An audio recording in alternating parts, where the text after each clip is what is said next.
Bienvenue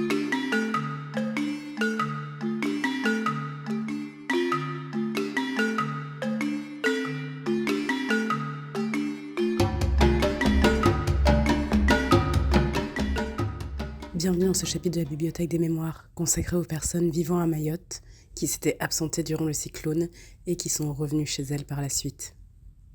Bonne écoute. Est-ce que tu peux te présenter en quelques mots? Du coup, moi, je suis professionnelle de santé au CHM. J'ai 27 ans. Et voilà. Tu n'étais pas là le jour du cyclone. Est-ce que tu es revenue à Mayotte ou est-ce que tu y es arrivée pour la première fois? Je suis revenue à Mayotte. J'étais partie juste avant le cyclone et je suis revenue après. C'était ce qui était prévu à la base. Quand il y a eu le cyclone, du coup, j'ai voulu revenir peut-être plus tôt pour aller soulager mes collègues qui, du coup, peinaient à l'hôpital et ça n'a pas été possible, pas été mis en place. Voilà. Dans quelles circonstances tu as pu faire ce retour? C'était un retour à domicile, en renfort? Est-ce que c'était un retour anticipé? Je suis revenue le 17 janvier. Du coup, 1 mois, 5 semaines à peu près. Alors moi, j'avais fait un contrat de 3 mois, donc de septembre à décembre au CHM. Et j'avais pour projet de refaire un contrat de janvier à plus tard. Et donc quand il y a eu le cyclone, j'ai souhaité revenir plus tôt. J'avais pris un billet que j'avais payé par mes propres moyens. Et j'ai voulu revenir plus tôt et l'hôpital ne répondait pas. On n'avait pas de nouvelles de ce qui se passait. Impossible de faire avancer mon contrat ou quoi. Au niveau de la compagnie aérienne, c'est pareil. Ils m'ont pas permis d'avancer mon billet. Donc en fait, c'était les billets que j'avais pris et j'ai pas vraiment pu changer les dates en fait. Voilà. Et même si euh, la compagnie aérienne n'avait pas permis de faire le trajet par les vols commerciaux, je sais pas si j'aurais pu rentrer étant donné que l'hôpital répondait pas pour faire le contrat en question. Est-ce que tu avais déjà vécu un événement climatique de ce type ou un autre événement assez important? Non, j'avais vécu 1 ou 2 alertes cyclones en Nouvelle-Calédonie, mais rien de méchant. Non, jamais à ce point. Quand tu as entendu parler de l'alerte, tu étais en métropole ou il y avait déjà des pré-alertes avant? Non, je suis partie, on annonçait déjà une tempête parce que mes amis avaient prévu une sortie en mer qu'ils avaient annulée avant que je parte et je suis partie le 9 décembre. Donc on savait il allait avoir que ça allait souffler, peut-être pas à ce point, mais voilà. Puis au fur et à mesure des jours avant le cyclone, je pense que les informations se sont un petit peu intensifiées et c'est surtout la veille quoi que mes amis se sont dit waouh, ça va peut-être être un peu plus fort que ce qu'on pensait, mais c'était trop tard, je pense. Est-ce que tu penses que les gens étaient préparés autour de toi? Pas du tout. Ils avaient fait aller au maximum ceux qui ont les moyens, ils avaient acheté quelques packs d'eau et voilà, mais personne n'avait fait ses courses en conséquence. Enfin, je pense que tout s'est préparé dans la va-vite le matin pour, on va dire, que les maisons soient le plus protégées possible. Les gens n'avaient pas vraiment, je pense, pris conscience de la mesure du problème et peut-être parce que les informations qui étaient données étaient pas forcément les bonnes. Voilà, mais non, non, je pense que personne n'a pris la mesure de ce qui allait se passer.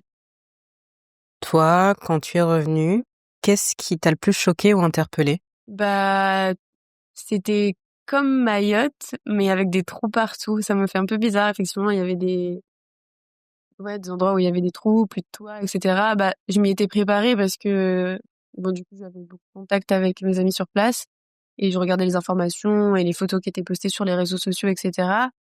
Mais ouais, en premier lieu, je pense que c'est ça, les bâtiments qui sont abîmés.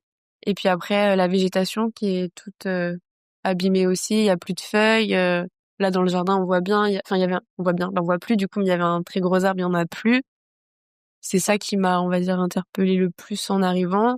Et encore, je- j'ai conscience que ça a très vite repris son cours, mes amis m'ont dit que tout de suite après le cyclone, tout était tout gris, marron, il y avait plus de feuilles, puis tout était très abîmé et finalement, bah, la nature a repris ses droits et les gens ont assez vite reconstruit dans la mesure de ce qu'ils pouvaient faire. Voilà, c'est ça qui m'a... Dans ton travail, quand tu as repris, est-ce que vous avez été fortement impacté? Est-ce que tu as pu reprendre de façon normale? Tu as senti quel changement? Quand j'ai repris, alors déjà j'ai repris la semaine où il y avait l'espèce de grève à l'hôpital où ils cadenassaient le portail. Donc c'était un peu particulier. Je sais pas trop pourquoi ils manifestaient. Ah si, pour avoir une prime en plus,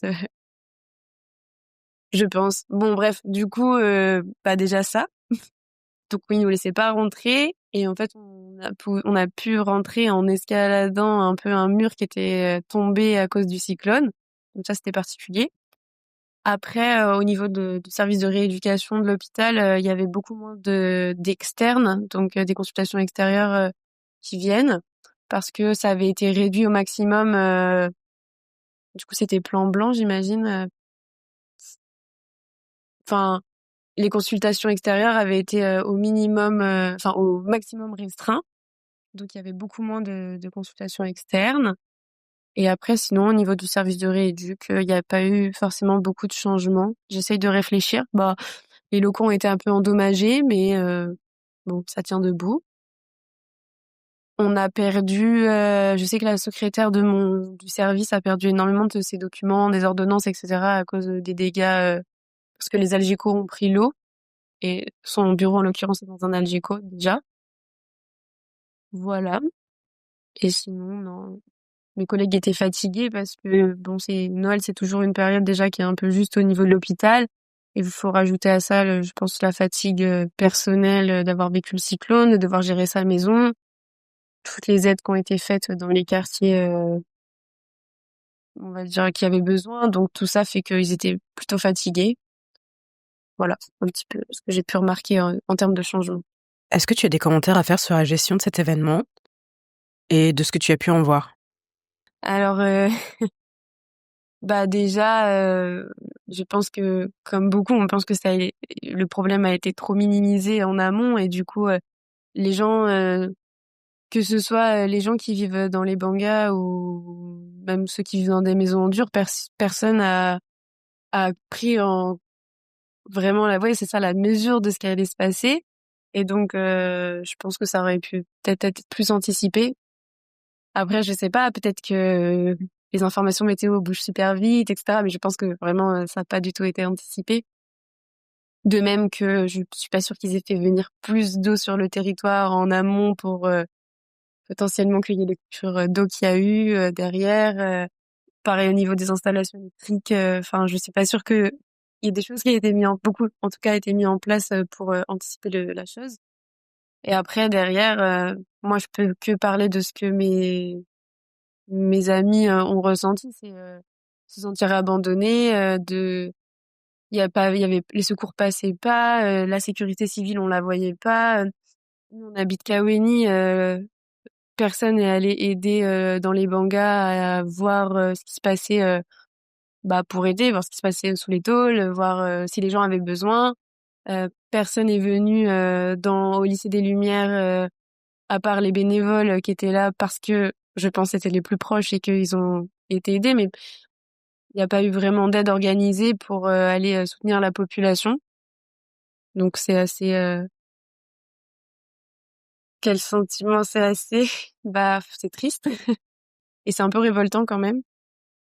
Et ce qui s'est passé au lycée des Lumières, mais peut-être que dans un autre podcast, on te l'expliquera mieux. C'est ce que j'ai compris, c'est que bon, ils sont venus aider le plus possible. Et du jour au lendemain, on a dit aux gens, bon bah, maintenant vous rentrez chez vous. La PAF arrive si vous libérez pas les lieux, sans vraiment de solution pour prendre en charge la population à qui restait rien. Ou alors l'aide qui était apportée, bah c'était pas du tout à la hauteur des besoins des personnes. Voilà, sur la gestion de crise. Après, on critique forcément. Il y a souvent des choses qui ont été faites, mais ça laisse un goût amer quand même. J'allais te demander quelles impressions de cet événement tu gardes aujourd'hui. Ça te laisse un sentiment particulier?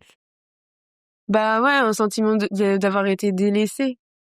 On se dit, purée, la France, je sais pas, c'est la 6e puissance mondiale. Ils peuvent soulever des montagnes et ils peuvent pas apporter assez d'eau à la population, assez de secours. Enfin, je veux dire, c'est quand même affolant. Là, l'hôpital qui tourne, il y a encore plein de bâtiments qui sont super endommagés. Pourquoi c'est pas réparé? S'ils veulent réparer, ça peut être réparé et super rapidement.